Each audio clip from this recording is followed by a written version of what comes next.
சோஹாரில் இப்போ இருந்த வீட்டில் சின்ன சின்ன இஷ்யூஸும் இருந்துச்சு. அது மட்டும் இல்லாமல் கொஞ்சம் அன்கம்ஃபர்டபுளாகவும் இருந்ததுனால வேறு வீடு பார்த்துடலான்னு சொல்லிட்டு இன்றைக்கி காலையில் வீடே பால் காய்ச்சாச்சு.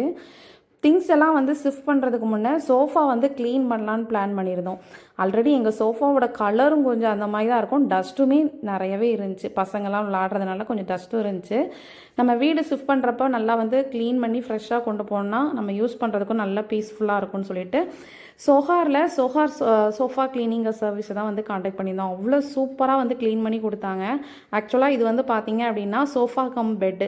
இதிலே வந்து ஒரு 3 லேயர் இருக்கும். ஒவ்வொரு லேயர்லேயும் ஃப்ரண்ட் அண்ட் பேக்கில் க்ளீன் பண்ணி பில்லோஸாக இருக்கட்டும், மெயினாக அந்த டஸ்ட்டு வந்து பார்த்திங்கன்னா நம்ம அந்த கை பிடிக்கிற இடம் இந்த மாதிரி இடங்கள்லாம் அதிகமாக இருக்கும்.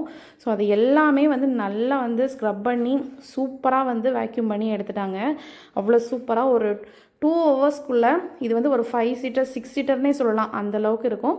அது எல்லாமே வந்து பக்காவாக க்ளீன் பண்ணி ரொம்ப பட்ஜெட் ஃப்ரெண்ட்லியாகவும் வந்து க்ளீன் பண்ணி கொடுத்தாங்க. ஸோ உங்களுக்கு இந்த சோஹார் சைடில் யாருக்காவது சோஃபா க்ளீன் பண்ணோம், இல்லை நீங்கள் மேட்ரஸ் இல்லை வந்து கார்பெட் ஏதாவது க்ளீன் பண்ணால் கூட ரொம்பவே பட்ஜெட் ஃப்ரெண்ட்லியாக அவ்வளோ சூப்பராக க்ளீன் பண்ணி கொடுக்குறாங்க. ஸோ உங்களோட காண்டாக்ட் நம்பர் வந்து டிஸ்பிளேலையும் கொடுத்துருக்கேன், டிஸ்கிரிப்ஷன்லேயும் கொடுக்குறேன். ஸோ கண்டிப்பாக செக் பண்ணி பார்த்துக்கோங்க. நெக்ஸ்ட் ஒரு சூப்பரான ஒரு வீடியோவில் பார்க்கலாம். Thank you so much. பாய்.